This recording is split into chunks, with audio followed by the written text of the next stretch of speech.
Dans la nuit, on a vu un homme de main de Badiabio qui est venu à l'hôtel où je résidais à 3 reprises à 20 heures pour demander si j'étais là. Bon, mais les gens du quartier, comme ils me reconnaissent gentil et tout, on lui a dit que j'étais sorti.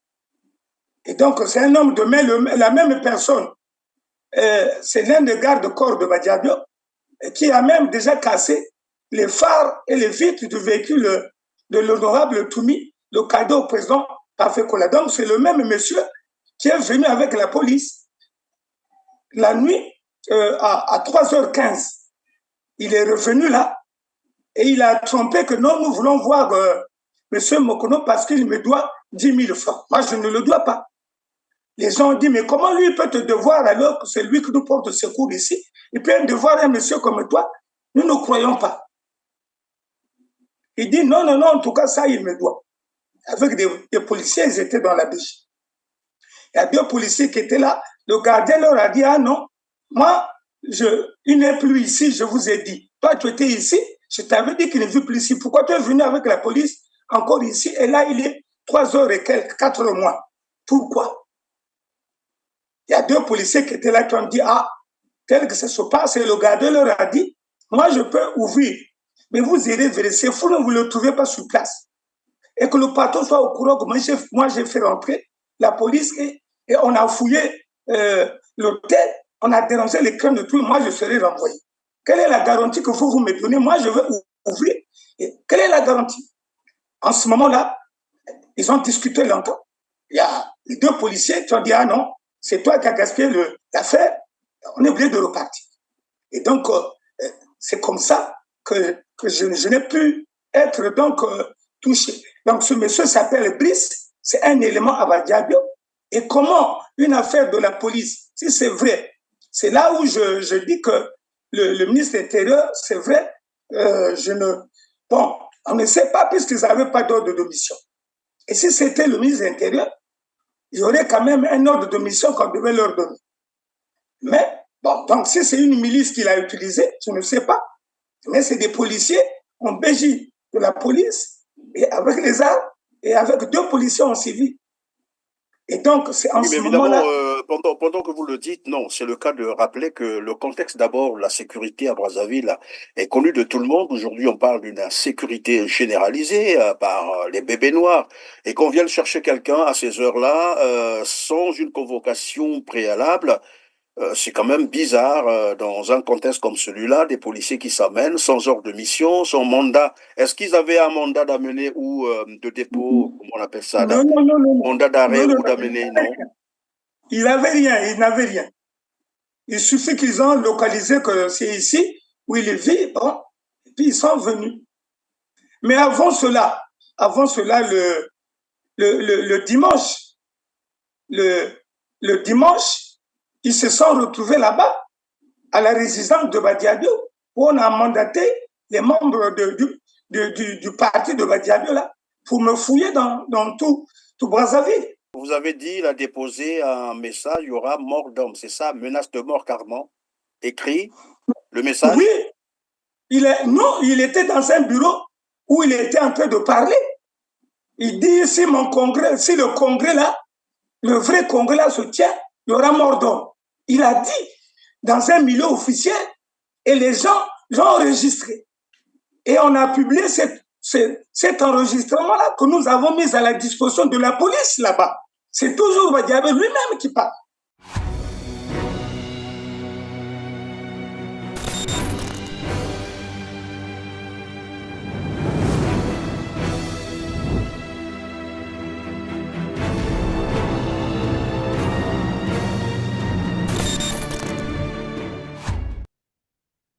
Bonjour René Mokono. Ah, bonjour, monsieur Christian Perrin.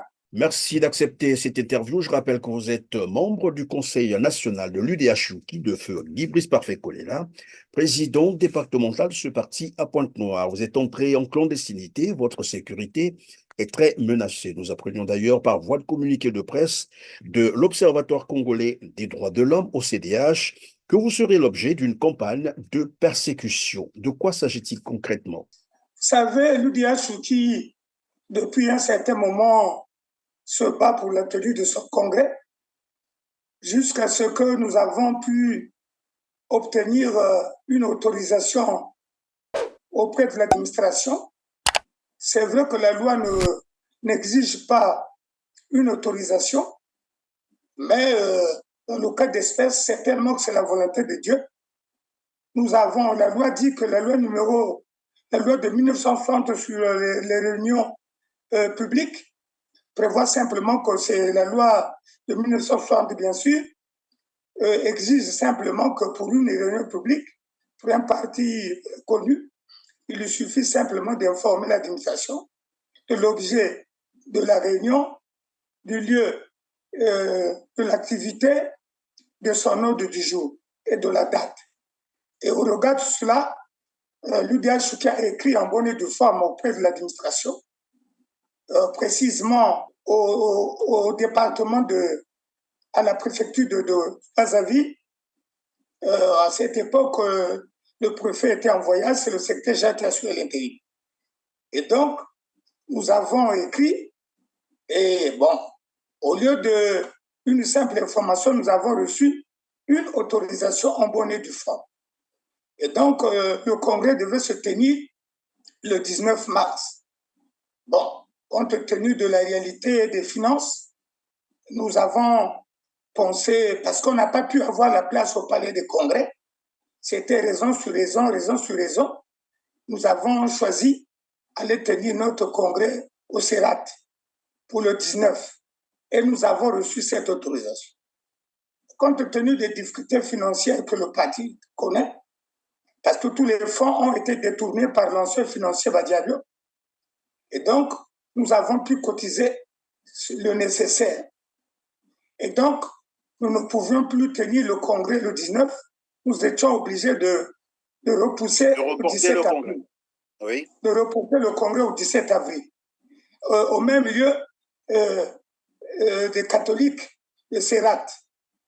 Bon, malheureusement, entre-temps, lorsque nous avons voulu se rendre le dimanche 7 avril, il y a M. Badiabio qui s'est rendu là-bas, au Sérat, avec un colonel de la police, et qui avait donc dit aux gestionnaires de cet établissement que le congrès de l'UH qui ne pouvait pas se tenir là-bas, au cas où ils insistaient, ils fermaient l'établissement. Bon, et pourquoi est-ce que c'est Joseph Badiabio qui se rend là-bas avec un colonel de la police? Pour quelle raison? Ben, comme lui, il avait tenu un pseudo-congrès la nuit, un pseudo-congrès qui a été interdit par le ministre de l'Intérieur qui avait pensé qu'il fallait se retrouver. Et nous nous sommes retrouvés auprès du ministre de l'Intérieur, Raymond Zeframboulou, qui avait prodigué des conseils et qui avait demandé que le bureau politique et les organisateurs se retrouvent autour du facilitateur Michel Mampouya et le vénérable sénateur. Oui, mais René Mokono, moi je vous pose cette question simplement parce que je me dis, si vous aviez enfreint par exemple à la loi, c'est l'administration de Brazzaville qui serait intervenue pour vous dire, attendez, ne tenez pas votre congrès. Mais or là, vous nous dites que vous avez reçu une autorisation et curieusement, c'est Joseph Badiabio qui s'emmène avec un policier. Donc c'est ce que moi je veux comprendre. Mais justement parce que les militants, d'abord, lui, il tient ce pseudo-congrès. Oui, parce que ce congrès-là lui donne le droit, par exemple, lui confère les droits d'aller chercher la police pour vous traquer. Non, ce congrès n'est pas légal. Nous l'avons tous refusé. Et même l'État ne l'a pas reconnu puisqu'il lui était interdit de le faire.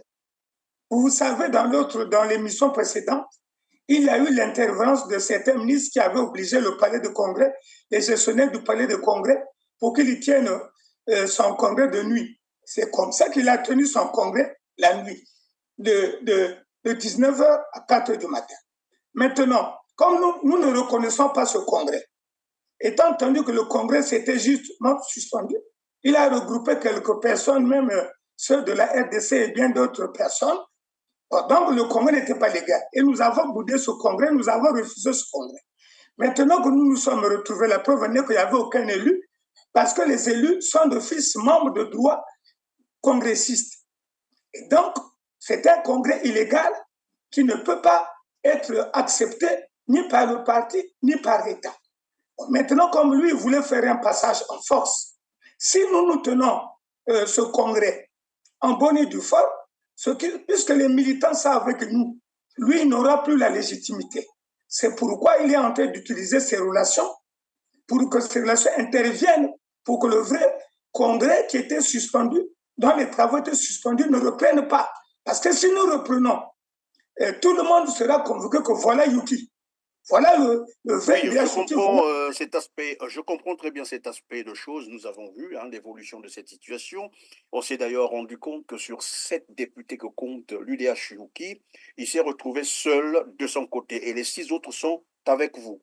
Et là, vous dites que vous alliez tenir votre congrès en avril et c'est lui qui s'amène avec un colonel de la police pour vous en empêcher.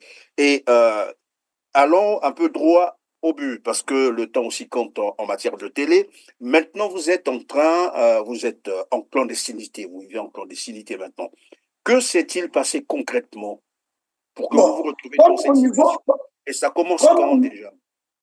comme au niveau de l'UDH, nous n'avons presque plus de dirigeants réellement légaux. Toutes les structures qui sont là sont provisoires. Ils n'attendent que le président de l'UDH soit élu pour qu'il organise le parti. Bon, donc ces dirigeants-là agissent de manière irresponsable. Et les militants sont obligés de s'exprimer par moi.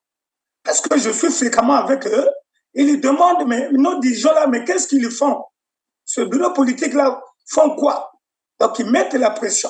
Et comme ils ne parlent pas, ils ne communiquent pas, nous sommes obligés, nous, soucieux, je suis membre du Conseil national, et les textes de nos partis nous autorisent de défendre le parti au cas où le parti est menacé. Et donc, j'utilise cette disposition donc, de l'article 163 au niveau du règlement intérieur pour défendre le parti. Et comme Et je non m'explique, seulement, évidemment, il faut rappeler, pendant que vous parlez de l'article de votre règlement intérieur, il faut dire qu'il y a aussi l'article 25 de la Constitution congolaise, la Constitution actuelle, qui permet ou qui autorise à tout Congolais de s'exprimer par quelque moyen que ce soit. Est-ce que c'est voilà, pour s'être exprimé que, voilà, votre vie est en danger aujourd'hui? C'est ça? c'est ça. Quand je me suis exprimé, parce que lorsque on nous a empêché de tenir le congrès au Sénat, donc euh, nous nous sommes demandé, posé les questions pourquoi il fallait donc se déplacer, aller ailleurs. Mais à quel moment le congrès a été interdit? Ces membres du bureau politique se sont retrouvés à la résidence de l'honorable Bambi et c'est là-bas que le ministre de l'Intérieur a téléphoné l'honorable Bambi pour lui dire que Udaï n'a plus le droit de continuer les travaux du congrès, étant donné que Badiabio avait tenu son congrès. Et donc, il faut seulement suivre Badiabio. Donc, il leur a orienté au domicile. Donc, ce n'était pas écrit, c'était seulement verbal au téléphone. Donc, vous êtes en train de nous dire, René Mokono, vous êtes en train de nous dire que le ministre de l'Intérieur, le ministre congolais de l'Intérieur, Raymond Zéphirin Mboulou, a pris son téléphone pour vous, en fait, vous demander d'arrêter de faire votre congrès et que vous n'avez plus le droit de tenir votre congrès. Oui, c'est ce qu'il a dit, c'est ce que ceux qui étaient là, c'est ce qu'il a dit. Et il n'y a pas eu une note administrative qui vous a été adressée dans ce sens. Il n'y en a pas eu. D'ailleurs, c'est un samedi. Samedi, l'administration ne travaille pas. C'est notre congrès, on ne dérange pas le pouvoir, on ne dérange personne. C'est un parti qui s'organise, nous venons de perdre le leader. Il faut qu'on trouve un nouveau leader qui pourra discuter avec le pouvoir en place sur certaines questions qui devront aborder les problèmes des populations. Maintenant, la texte, ça se fait. Les gens n'ont pas trop la légalité de s'exprimer au nom du parti. C'est pourquoi dans l'audio que j'ai fait, je me suis dit, comme il y a interférence d'un ministre d'État, alors en ce moment, nous sommes en difficulté d'intervenir encore. Donc, c'est pour ça que j'ai lancé l'appel au chef de l'État, qui est donc le père de la nation, pour qu'au moins qu'il intervienne.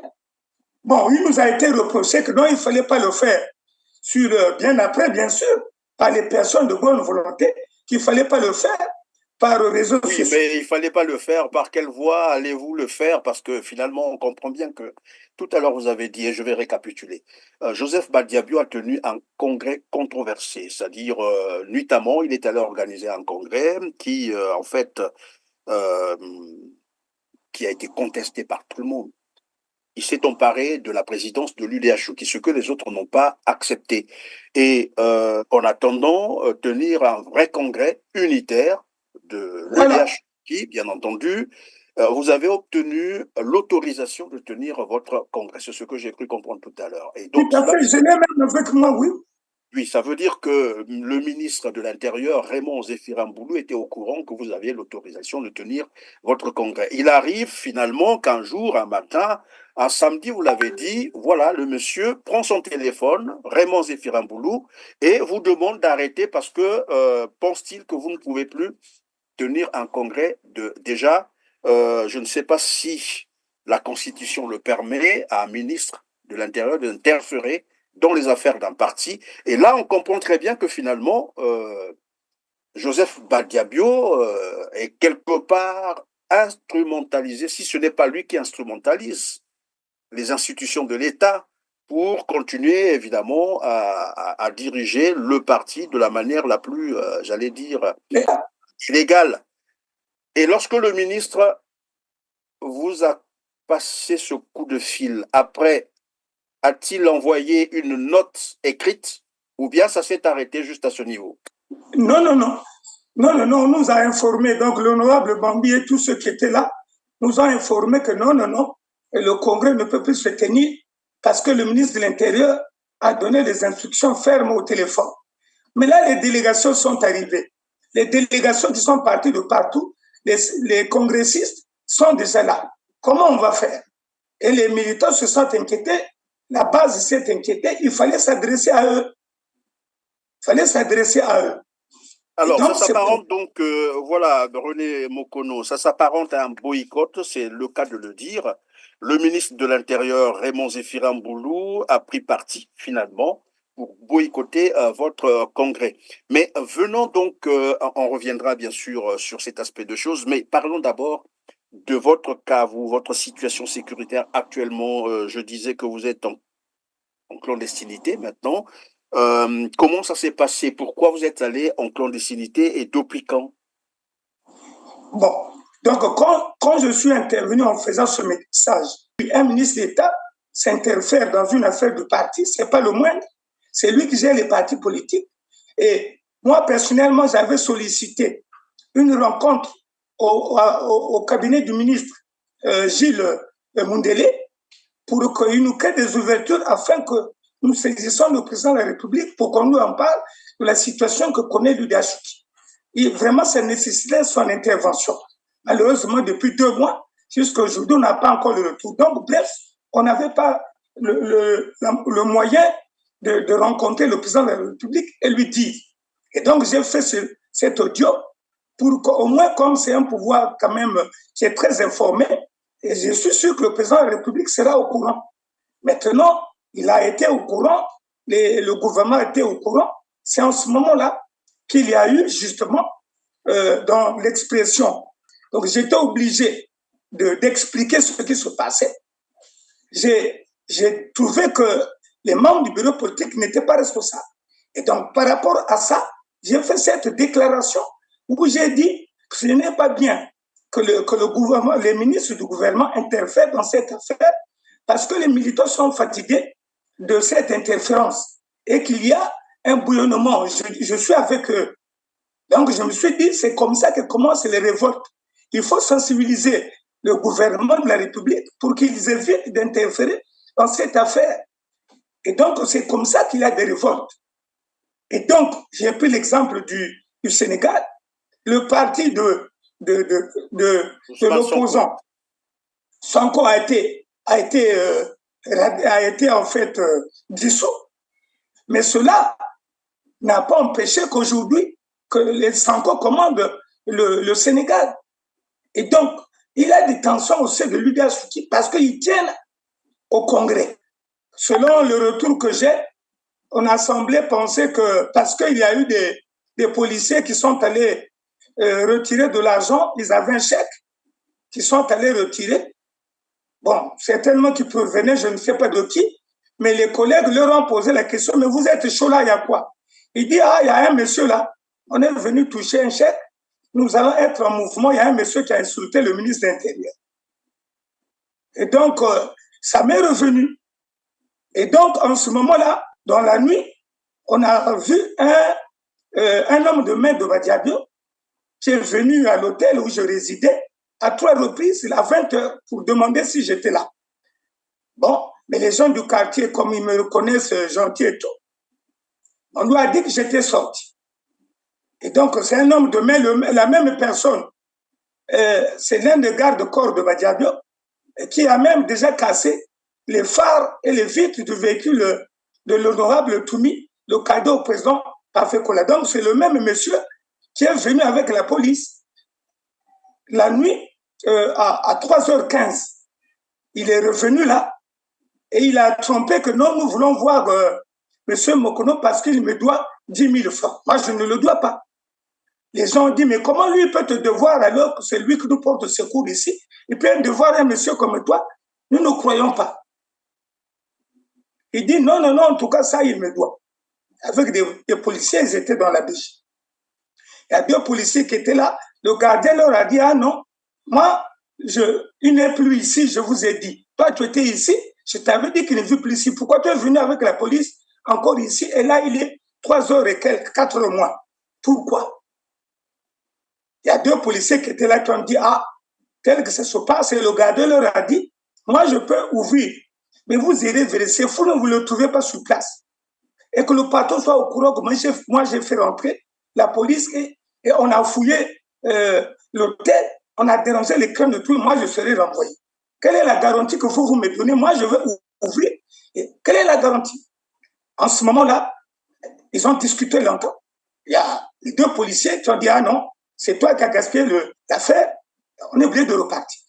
Et donc, c'est comme ça que je n'ai pu être donc touché. Donc, ce monsieur s'appelle Brice, c'est un élément à Badiabio.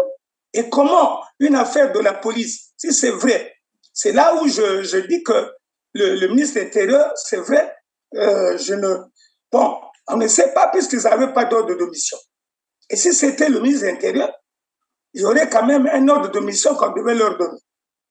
Mais, bon, donc si c'est une milice qu'il a utilisée, je ne sais pas. Mais c'est des policiers en BJ de la police, et avec les armes, et avec 2 policiers en civil. Et donc, c'est en Oui, mais ce évidemment, moment-là. pendant que vous le dites, non, c'est le cas de rappeler que le contexte d'abord, la sécurité à Brazzaville est connu de tout le monde. Aujourd'hui, on parle d'une insécurité généralisée par les bébés noirs et qu'on vienne chercher quelqu'un à ces heures-là sans une convocation préalable.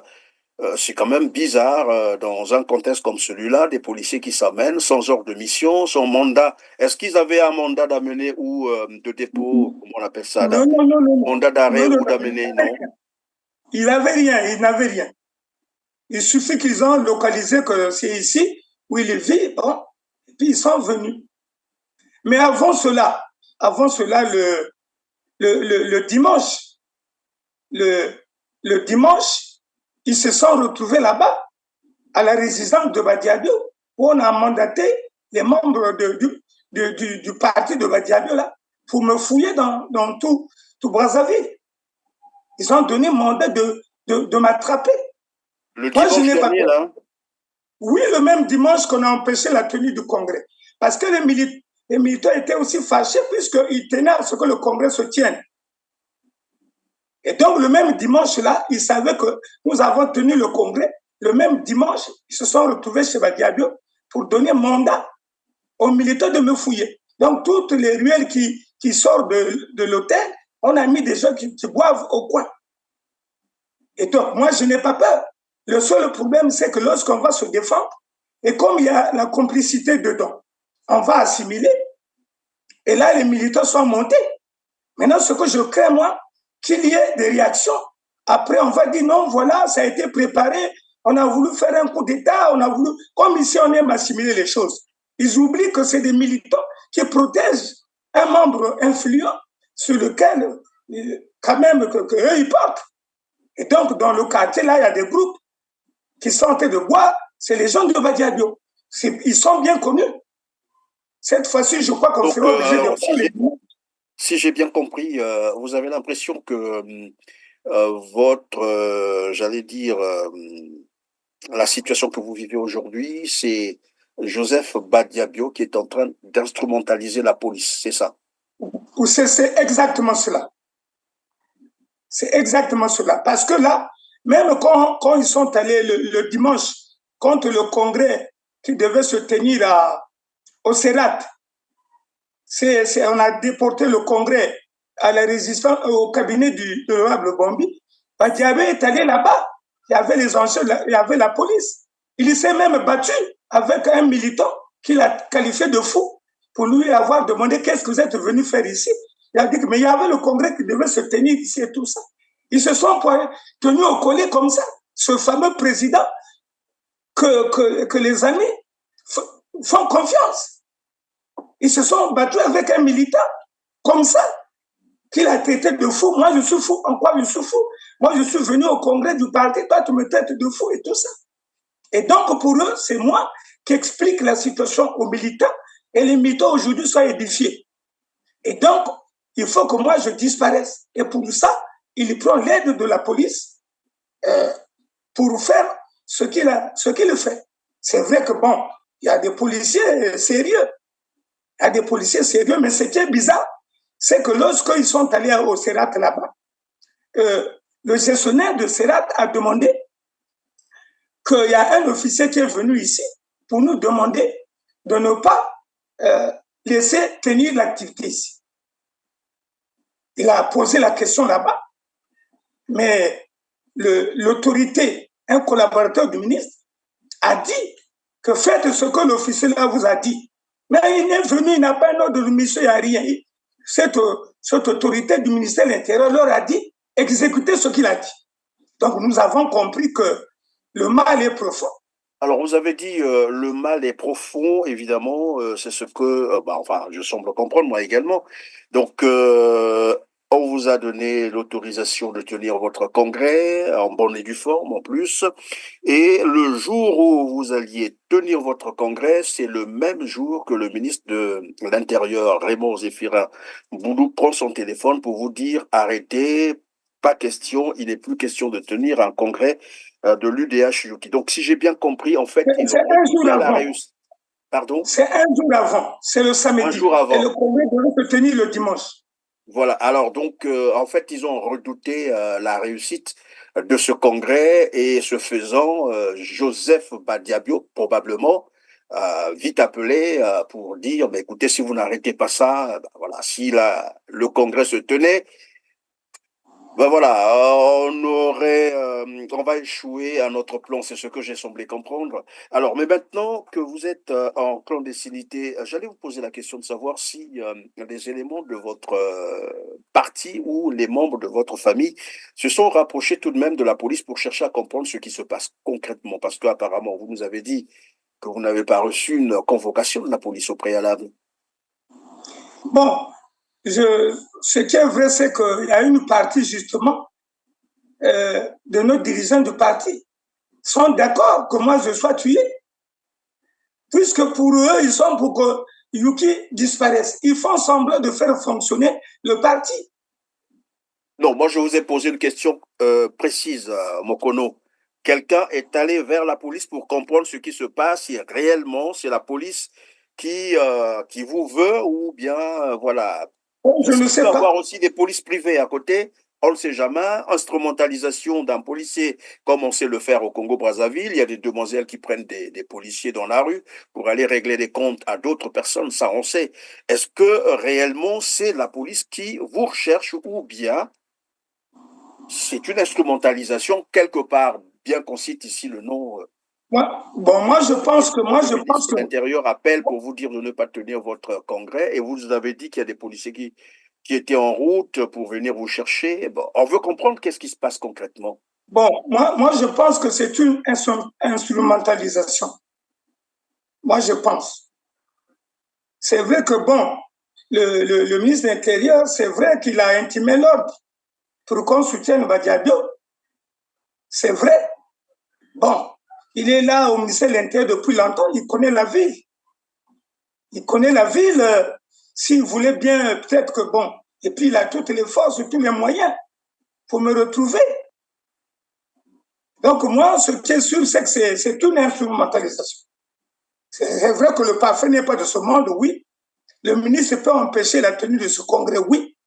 Mais vouloir me chercher pour... parce que là, si m'ont attrapé ce qui se passe, comme au Congo, on tue tous les jours. Même en plein midi, on tue, il n'y a rien. Il n'y a rien.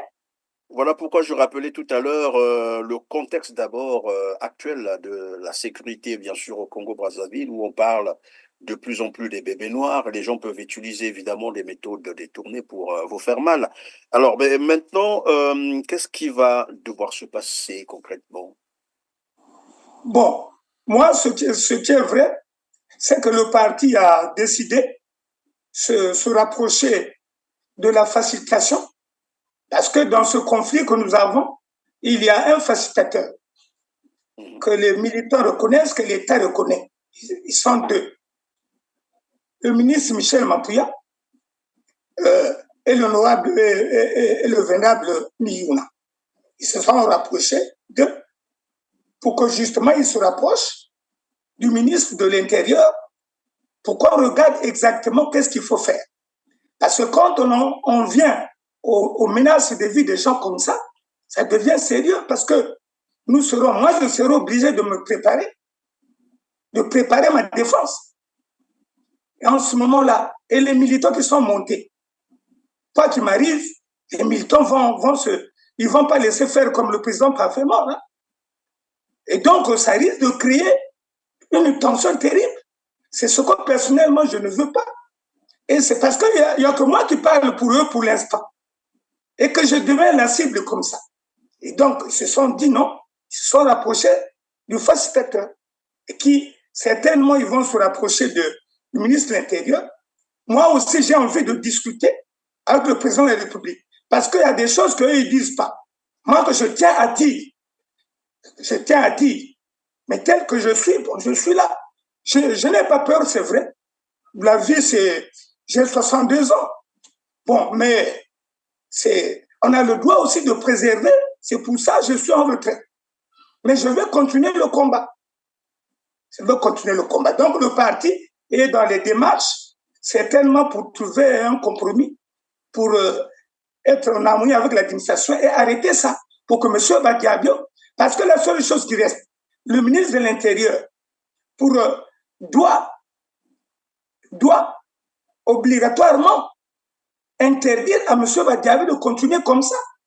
Il y a ces agents qui sont allés agresser un distingué conseiller de Kinkala devant le DDP de Kinkala, le directeur départemental de la police de Kinkala. Il a été témoin, il a failli même être agressé. Et ils sont partis dans la BG de M. Badiabio avec ses gardes de corps et tout ça. Ça se passe à Kinkala. C'est toujours lui. Et là, dans son message, il a dit dans un bureau qu'il y aura mort d'homme. Nous avons déposé ce message, cette doigt à la police. C'est toujours lui qui est en train de menacer les gens. Il faut que le ministre de l'Intérieur prenne les responsabilités. Si un type à mettre hors d'état de nuire, c'est lui. C'est pas nous là, les Mokono. Vous avez dit, il a déposé un message, il y aura mort d'homme, c'est ça, menace de mort carrément. Écrit le message? Oui. Il était dans un bureau où il était en train de parler. Il dit, si le congrès là, le vrai congrès là se tient, il y aura mort d'homme. Il a dit dans un milieu officiel et les gens l'ont enregistré. Et on a publié cet enregistrement-là que nous avons mis à la disposition de la police là-bas. C'est toujours Badiabé lui-même qui parle. Et on le laisse faire. Mais il va dire... cet audio-là, la police a dit quoi? Mais jusque-là, il va dire quoi? Il va dire quoi? C'est pourquoi Badiabé est en train de continuer. Sinon, normalement, dans un état de droit, quand le Congo était, Badiabé ne serait pas libre. C'est une menace de mort. Il a dit dans un bureau de l'État. Nous avons les audios, c'est même publié. Et là, c'est maintenant moi. Et l'affaire traîne même à Kinkala. Il y a eu flagrant délit quand on a voulu enlever le distingué Bouesso. C'est une flagrance délit. Mais l'affaire traîne encore au tribunal. Les gens qui ont fait ça sont là en train de vaquer leur occupation. Et c'est les mêmes qui sont en train de me chercher. Qui a voulu l'enlever? Hein? Qui a voulu l'enlever? Mais les éléments de Badiado, ils sont allés à Kinkala. Le DDP, le directeur départemental de la police, était là, qui est venu intervenir. On a apporté des coups sur lui, on pensait que c'était un voyou, mais c'était le DDP. Il a sorti le PA et sa garde est intervenue. C'est les gens de Badiado. Pardon, vous êtes en train de dire les éléments de Joseph Badiado dans son véhicule. Tenté d'enlever quelqu'un et quand le directeur de la police est intervenu, ils s'en sont pris au directeur de la police. Oui, sans le savoir que c'était le directeur de la police et aussitôt il a sorti son PA et c'est là où ils ont compris et c'est là où les gendarmes sont venus et tout ça. Et la situation traîne à Kinkala jusqu'à aujourd'hui, un flagrant délit comme ça traîne.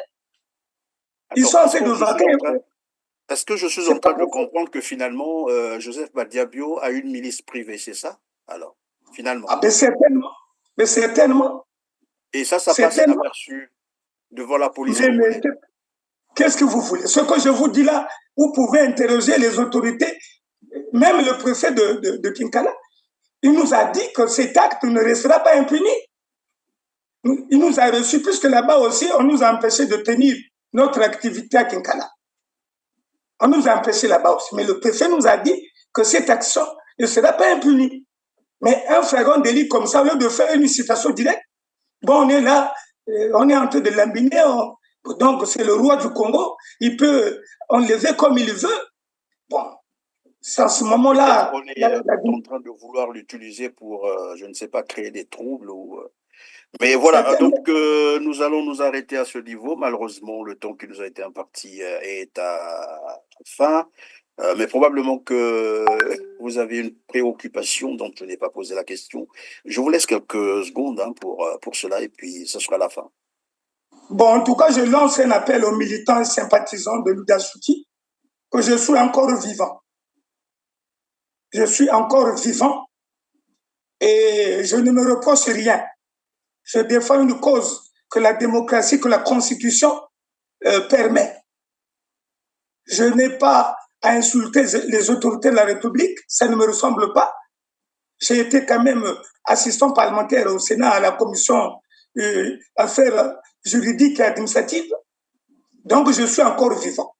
Malgré tout ce qu'ils feront, je lèverai la tête pour défendre le parti. Pour défendre le parti. Et je continue à lancer cet appel à ce que le président de la République soit saisi de l'affaire et que le ministre de l'Intérieur se ressaisisse. Qu'il se ressaisisse, on ne peut pas lui refuser les sentiments, c'est vrai, mais qu'il se ressaisisse pour qu'il arrête cette affaire de Badiado, pour que l'affaire Yuki prenne fin. Le mal, c'est Badiado. Il risque de salir l'administration par son comportement. Parce que si l'administration, en particulier le ministère de l'Intérieur, reste indifférent, alors Badiado va causer et nous serons obligés de nous défendre nous-mêmes. En ce moment, ne cherchez pour les causes ailleurs. Et ne dites pas que non, voilà, on veut préparer ceci pour cela. Non. Donc, je lance cet appel. Je demande le calme aux militants. J'apprends que vous voulez aller là-bas et tout ça. Non. Monsieur le ministre Mboulou est conscient de ses responsabilités. Il n'a pas, moi je n'ai pas vu. S'ils avaient un ordre de mission, on pouvait croire que c'est lui.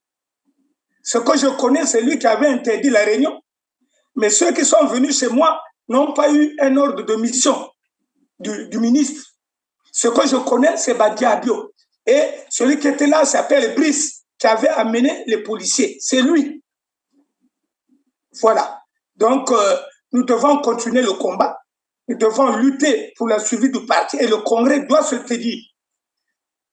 Merci Voilà. René Mokono. Je rappelle à nos téléspectateurs que vous êtes membre du Conseil national de l'UDH Yuki, actuellement en clandestinité, parce qu'évidemment, votre sécurité, votre intégrité ainsi que votre vie sont en danger et privés donc de votre liberté de circulation. Excusez-moi, M. Ferrand. Je vous en prie. Excusez-moi, j'ai une chose que j'ai oubliée. J'ai reçu des appels de l'Amnesty International. Oui. Je suis en train de recevoir pas mal des appels. C'est vrai, c'est maintenant que j'ai compris que les organismes internationaux ont les yeux braqués sur le Congo. En tout cas, je reçois beaucoup d'appels et je leur remercie infiniment de tout le travail qu'ils sont en train d'abattre pour me mettre en sécurité, pour défendre la démocratie et les droits de l'homme au Congo, en particulier dans le monde. Que le Dieu Tout-Puissant les accompagne vraiment. Et je vous remercie aussi, M. Perra. Je vous Je remercie. vous Et en je prie, remercie je vous aussi en prie. certains qui sont du pouvoir, qui sont en train de travailler pour ma liberté. Merci beaucoup. Je vous en prie, nous ne faisons que notre travail. Il y a évidemment d'autres ONG aussi congolaises, hein, les ONG locales qui travaillent sur votre dossier. Nous avons pris connaissance évidemment de votre situation à partir de l'Observatoire congolais des droits de l'homme. En tout cas, merci pour nos téléspectateurs également. Merci à vous, mesdames, messieurs, de nous avoir donc suivis aujourd'hui, comme d'habitude. N'oubliez surtout jamais de cliquer sur le petit pouce en l'air. C'est très important pour nous, s'il vous plaît, pour nous aider évidemment à atteindre un plus grand nombre de téléspectateurs. Et dites-nous également en commentaire ce que vous pensez de cette émission. Mais attention, partagez massivement cette interview. Et ça sera là votre contribution à notre activité médiatique. On se dit au revoir et à très bientôt. Merci. Merci. Merci beaucoup, M. Christian Pell. Je vous en prie.